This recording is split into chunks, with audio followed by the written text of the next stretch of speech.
one. Welcome to this edition of Diligence Inside America's Boardrooms. I'm TK Kerstetter, and I'll be your host for today's show.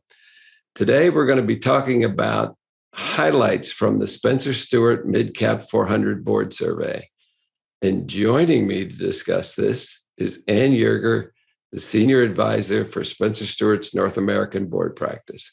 Ann, welcome back. Thank you. And I hate the word senior advisor. It makes me feel my age, TK. Well, unfortunately, I know, so senior goes with the title. And so I am. And you are becoming a regular here with this wealth of information that you have whenever Spencer Stuart does these surveys. So we're happy to have you back, even though you're a senior. Pleasure to be back. Thanks, TK. So let's start with this survey. Can you tell our audience a little bit about the MidCap 400? We're all familiar with the large cap that you do with the S&P 500, but now we're looking at the MidCap range. And so tell us a little bit about the survey first. This is the second year that Spencer Stuart has analyzed the governance practices of S&P MidCap 400 boards. And the reason we expanded our analytical work in this space to go beyond our 35-year Spencer Stuart Board Index of S&P 500 was the awareness that there are differences in companies and their governance practices based on size. And we thought it was time, in fact, long overdue for us to look at boards other than the very largest, who tend to be the boards who lead the way on governance changes and, in fact, might be the ones initially getting the most pressure for change. It's interesting. I think several years ago, or maybe it was last year with your survey comparing it, there wasn't drastic change between the two. But I did notice that there was maybe a little bit of change, which we'll get to in a minute. But first of all, I want to ask you many of the questions in the survey are really centered around the board composition and those related issues. So what in this year's survey proved to be significant to you? If I had to summarize sort of the key takeaway for this year's survey of the MidCap, it would be board diversity. MidCap boards, along with the large caps, prioritize board diversity with their 2021 recruiting efforts. 2/3 of the directors joining MidCap boards last year were either women and or executives from underrepresented racial and ethnic communities. Now, the MidCap recruitment did lag the large caps, where just under 3/4, or 72% to be precise, were women or from underrepresented racial or ethnic communities. But the percentage was up 10% from last year. I mean, just a huge change. Black, African-American, Asian, Hispanic, Latino, Latina directors represented 42% of the MidCap's new directors. That's more than doubled last year's 18%. It was just a gigantic change. One other similar trend, but I think noteworthy, is that women, while they comprise the bulk of this recruitment, that was 43% of the directors joining the MidCap boards. But mirroring the trends with the large cap, we saw that number decline year over year. Last year, nearly half, 48% of directors joining MidCap boards were women. And the S&P 500 saw the same decline in women joining boards. So it's going to be very interesting to, I think, watch that particular space and see if the momentum for women in the boardroom might continue to slow. So do you think that maybe some of the MidCap growth could be attributable to, the institutional investors maybe last year focusing on the larger companies and it's sort of like with proxy access sort of works its way down through that group into the MidCap? Absolutely. I think institutional investors are prompting a lot of the change in the boardrooms. However, I will say in the wake of last summer's racial injustice protests, I think there was just an awakening in boardrooms of all sizes about diversity in general. And I think the interest is not necessarily just coming from investors. I mean, I think companies are seeing interest from their employees, their customers, their communities, other stakeholders who are now, I think, scrutinizing board composition in ways that never had happened in the past. Yeah, and ESG is certainly, you can't pick up any board governance thing without talking ESG. So that just adds to that. And also the DEI, discussions, diversity, equality, and inclusion. So, No surprise. A lot of us have been working on this for some time to have change. So, there's typically a big smile on a lot of our faces to see that, we've actually made a difference, so that's very satisfying. So the other thing I wanted to ask you is I wanted you to sort of compare your two surveys around this, comparing the large cap with the mid cap. As I mentioned before, I think in the first one, I didn't see as much difference as I think we saw in this one. I agree. I mean, I think that what we're seeing is a convergence, which I don't know if I expected it, but that's what's happening. I think a couple similarities. One of the biggest is that turnover is pretty consistent across the large and the mid-cap boards. In both cases, new directors represented about 8 or 9% of all of the directors.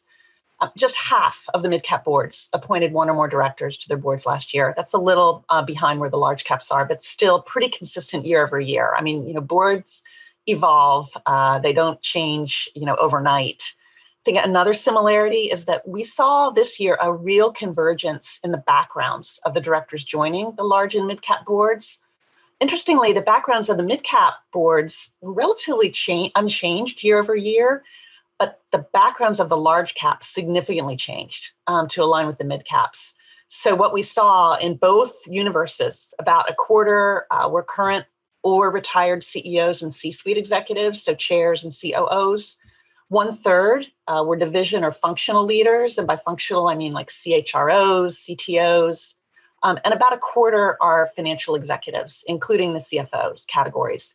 I will note one change is that mid-caps appointed more investors than large caps, and these tended to be folks from the PE or the VC communities. Another similarity is that a few industry backgrounds really dominated the backgrounds of the directors joining the boards, with consumer and tech sector experience really topping the list. Do you want me to pivot and share a few differences? Sure. Okay. I think mid-cap boards continue to have an edge when it comes to appointing first-time public company directors. 40% of the directors joining mid-cap boards last year were serving on their first public board, and this compares to 35% of the large caps. And I will say the large cap number increased year over year. Big differences, formal turnover mechanisms differ. Only 55% of the mid-cap boards have some form of a mandatory retirement age. That's significantly below the 70% of the large cap boards. And I will say another difference is just the overall diversity profile of the mid and the large caps. Mid caps are about a year behind the large caps when it comes to gender diversity. Today, women represent about 28% of the mid cap directors. That was the S&P's number last year. This year, the large caps are at 30%. Mid caps also are lagging the large caps when it comes to racial and ethnic diversity. We looked at a sample of the mid caps, and we found that 18% of those directors were racially or ethnically diverse, and that lags the 21% of the large caps. But I do want to caution that the comparisons here probably are inappropriate because we really only sampled the mid-cap boards that disclose sufficient information to determine diversity, and that likely excluded boards with a less positive diversity story. So stay tuned. We'll be looking at this more deeply next year. So, Anne, every year, Spencer Stuart talks about the relatively low turnover on boards, and that impacts how fast you can make a change. Do you think that is do you think that that's going to change? When I look at the PwC information that says that almost 50% of board members feels that there's somebody should be replaced. And then you hear you guys saying that the turnover numbers are very low, And consistently low. Mm-hmm. It just does not register very well. So, what are the thoughts? What are your thoughts when you hear like both those sides of the argument? On one hand, boards are really evolutionary, not revolutionary creatures. And I think there's a benefit of continuity. It's just a question of how much continuity is appropriate. What you're seeing today is that boards tend to add and remove a director like one, maybe every other year.